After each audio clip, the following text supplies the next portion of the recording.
অনন্যা ছিল একদম সাধারণ মেয়ে। স্কুলে যাওয়া, বাড়ির কাজ করা আর মাঝে মাঝে বন্ধুদের সাথে খেলা, এই নিয়েই তার দিন কাটত। কিন্তু একটা বড় দুঃখ ছিল, তার ভালো জুতো নেই। একদিন বৃষ্টির পরে কাদামাটির রাস্তায় হেঁটে যাচ্ছিল অনন্যা। হঠাৎ সে দেখতে পেল এক অদ্ভুত দোকান, আগে কোনোদিন চোখে পড়েনি। দোকানের ভেতরে আলো ঝলমল করছে, আর টেবিলের উপর রাখা এক জোড়া সোনালি রঙের জুতো যেন নিজে নিজেই চকচক করছে। দোকানদার কাকু মুচকি হেসে বললেন, এই জুতোটা তোমার জন্যই অপেক্ষা করছিল, মা। অনন্যা অবাক হয়ে দাঁড়িয়ে রইল। অনন্যা ভয়ে ভয়ে দোকানদার কাকুকে বলল, কাকু, এই জুতোর দাম কত? কাকু রহস্যময় হাসি দিয়ে বললেন, এটার দাম টাকার নয়, সাহসের। অনন্যা কিছুই বুঝল না, তবে অদ্ভুত টান অনুভব করল। কাকু জুতোগুলো তার হাতে তুলে দিয়ে ফিসফিস করে বললেন, যেখানেই যেতে চাইবে, চোখ বন্ধ করে শুধু মনে মনে সেই জায়গার নাম বললেই হবে। কিন্তু সাবধান, ভুল করলে বিপদেও পড়তে পারো। অনন্যা কৌতূহলে মুগ্ধ হয়ে গেল।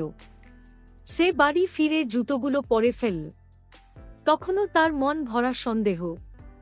আচ্ছা দেখি তো, সত্যিই কাজ করে কিনা। সে চোখ বন্ধ করল আর মনের ভেতরে বলল, আমি যদি এখন স্কুলে পৌঁছে যেতাম।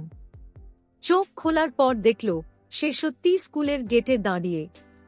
চারদিকে বন্ধুরা হাঁ করে তাকিয়ে আছে। অনন্যার বুকটা দৌড়ে উঠল আনন্দে। সে বুঝল, এই জুতো আসলেই জাদুর। স্কুল থেকে বাড়ি ফেরার পর অনন্যা আর জুতোর জাদু নিয়ে ভাবতেই পারছিল না। রাতে খাওয়া শেষ করে সে চুপি চুপি ঘরে দরজা বন্ধ করে জুতো পরে নিল। চোখ বন্ধ করে মনের ভেতর বলল, আমি যদি নদীর ধারে চলে যেতাম। মুহূর্তেই চারপাশ বদলে গেল। সে দাঁড়িয়ে আছে বিশাল নদীর পাড়ে। চাঁদের আলো নদীর জলে নাচছে, কচি বাতাস গায়ে এসে লাগছে। অনন্যার মনে হচ্ছিল সে যেন স্বপ্নে আছে। এরপর সে আবার চোখ বন্ধ করে বলল, আমি পাহাড়ে যেতে চাই। পলকের মধ্যে সে চলে গেল সবুজে ঢাকা পাহাড়ের চূড়ায়। চারদিকে পাখির ডাক, ঝর্ণার গান, ঠান্ডা বাতাস। সে খুশিতে লাফালাফি করে উঠল। এইভাবে রাতভর সে একবার সমুদ্রের ঢেউয়ের ধারে, একবার ফুলের বাগানে, আবার একবার মেঘের মতো সাদা তুষারের মাঠে ঘুরে বেড়াল। সকাল হলে ক্লান্ত শরীরে সে নিজের বিছানায় ফিরে এলো। জুতোর দিকে তাকিয়ে ফিসফিস করে বলল, তুমি আমার সেরা বন্ধু।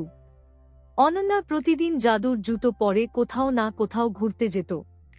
কিন্তু তার কৌতূহল বাড়তেই থাকল।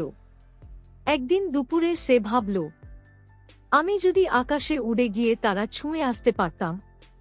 চোখ বন্ধ করে মনের ভেতর উচ্চারণ করল, আর মুহূর্তেই সে উঠে গেল অনেক উঁচুতে। তারার মতো ঝিকমিক করা আলো, চারদিকে নীল কালো আকাশ। অনন্যার বুক আনন্দে ভরে গেল। কিন্তু হঠাৎ বুঝতে পারল, শ্বাস নিতে কষ্ট হচ্ছে। চারপাশে বাতাস নেই, সবকিছু ভয়ঙ্কর নিস্তব্ধ। সে চিৎকার করে উঠল, আমাকে বাড়ি ফিরিয়ে দাও, প্লিজ। সঙ্গে সঙ্গেই সে নিজের ঘরে এসে পড়ল, হাঁপাতে হাঁপাতে ঘেমে নিয়ে একাকার। অনন্যা ভয় পেয়ে গেল। বুঝল, জাদুর জুতো যতই মজার হোক, এটা নিয়ে খেলা করা ঠিক নয়। সাবধান না হলে যে কোনো মুহূর্তে বিপদ আসতে পারে।